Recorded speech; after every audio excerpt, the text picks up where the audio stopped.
নবী সাল্লাল্লাহু আলাইহি ওয়াসাল্লাম বলছেন আল ইসলাম, ইসলাম হচ্ছে আন তাশহাদা আল্লা ইলাহা ইল্লাল্লাহ, তুমি সাক্ষ্য দিবে যে আল্লাহ ছাড়া কোনো ইলাহ নেই, ওয়া আন্না মুহাম্মাদান রাসূলুল্লাহ, মুহাম্মদ সাল্লাল্লাহু আলাইহি ওয়াসাল্লাম আল্লাহর রাসূল। কোন বর্ণনায় এসেছে আল্লাহর বান্দা এবং রাসূল। তারপরে ওয়া আন তুকিমাস সালাহ, এবং তুমি সালাত কায়েম করবে, ওয়া আন তুতিয়াজ যাকাত, এবং যাকাত প্রদান করবে, ওয়া তাসুমা রমাদান, রমাদান মাসে সাওম পালন করবে, ওয়া তাহুজ্জাল বাইত ইন ইসতাতা'তা ইলাইহি সাবিলা, যদি সামর্থ্য হয় তাহলে আল্লাহর পথে হজ করবে। এই পাঁচটা হচ্ছে ইসলামের পিলার। আল্লাহ পাক সূরা আলে ইমরানে বলেছেন না, ইন্নাদ দীনা ইনদাল্লাহিল ইসলাম, আল্লাহর কাছে একমাত্র জীবন ব্যবস্থা গ্রহণীয় সেটা কি? ইসলাম। কবরে গেলে প্রশ্ন হবে মা দীনুক, দীনিয়াল ইসলাম। তো মাল ইসলাম, ইসলাম কি? এইটা হচ্ছে ইসলাম, ইসলামের সংজ্ঞা। পাঁচটা পিলার, এটা হচ্ছে ইসলাম।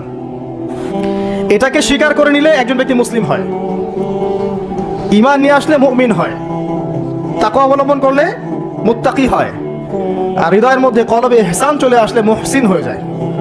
এটা সবচেয়ে বড় স্টেজ। তো এবার এই ব্যক্তি বলছেন সাদাত, আপনি সত্য বলেছেন। উমর রাদিয়াল্লাহু আনহু বলছেন ফাআজিবনা লাহু, আমরা অবাক হয়ে গেলাম।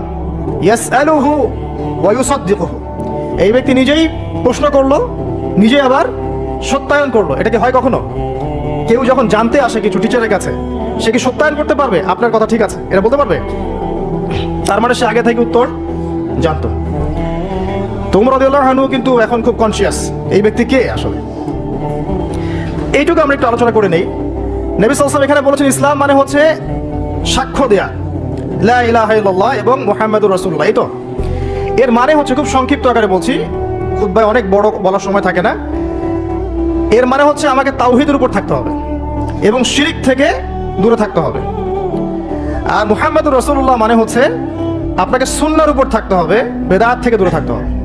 আবার বলছি, লা ইলাহা ইল্লাল্লাহ সাক্ষ্য দেওয়ার মানে হচ্ছে তাওহীদের উপর থাকতে হবে, শিরক থেকে দূরে থাকতে হবে। আর মুহাম্মাদুর রাসূলুল্লাহ এই সাক্ষ্য দেওয়ার অর্থ হচ্ছে আমাকে নবীর সুন্নাহর উপর থাকতে হবে, বেদাত থেকে দূরে থাকতে হবে। তাওহীদ আপনারা জানেন, তাওহীদে রুবুবিয়্যা, তাওহীদে উলুহিয়্যা, একটা কি তাওহীদে আসমা ও সিফাত, মানে একমাত্র আল্লাহকেই সৃষ্টিকর্তা, পালনকর্তা, রিজিক দাতা, জীবন মৃত্যুর মালিক, বিধান দাতা, সন্তান দাতা, হায়াত মউতের মালিক, সবকিছু কোথা থেকে হয়?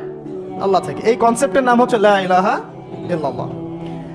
আর যদি কেউ আল্লাহর সাথে শিরক করে, মানে কেউ মনে করে আল্লাহ ছাড়া কোনো সৃষ্টিকর্তা আছেন, বা আল্লাহ নাই, বা আল্লাহ আছেন আরো কেউ আছে, অথবা কেউ যদি আল্লাহ ছাড়া অন্য কারোর জন্য সিজদা করে, অন্য কারো কাছে দোয়া করে, অন্য কারো কাছে সন্তান চায়, অন্য কোথাও নজর করে, অন্য কোথাও মানত করে, আল্লাহ ছাড়া অন্য কারো নামে কসম করে, ঠিক আছে, তাকদীরকে অস্বীকার করে, দুনিয়ার জন্য দিনের জ্ঞান অর্জন করে, ঠিক আছে, তারপর আল্লাহ ছাড়া অন্য কারো কাছে সন্তান চায়, এরকম অনেক বিষয় আছে। এই কাজগুলোতে কেউ যদি লিপ্ত হয় তাহলে সে কি করবে? শিরক করবে।